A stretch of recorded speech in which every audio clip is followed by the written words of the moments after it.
an HR professional and a notary, I call it the sweet spot when I get an I-9 appointment from a signing service. Of course, I would love to get them, just off my Google business profile.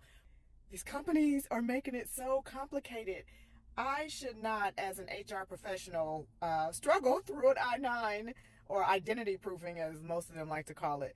There was one I had, there were so many instructions, so many pages of instructions for that I-9. And I'm like, what is this? And then it just drives me batty when companies want you to notarize it. We should not have to notarize an I-9, but because they have special instructions and ways that they want to do things, I guess that's how they justify a notarization. But it still doesn't make a lot of sense. You're going above and beyond.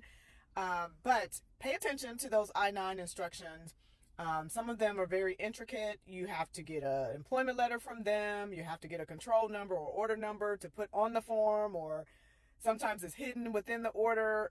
It's a lot. It's a lot. And as an HR professional that has completed hundreds, I mean hundreds of I-9s, it was never this complicated. So FYI, if you are a notary, most companies will trust notaries because we're background checked, we're used to looking at IDs, etc.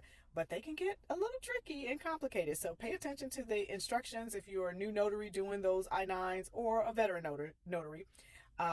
They get a little wacky sometimes. All right, let me know if you have any questions or if you've come up against any I-9 issues as a notary. Drop them in the comments below.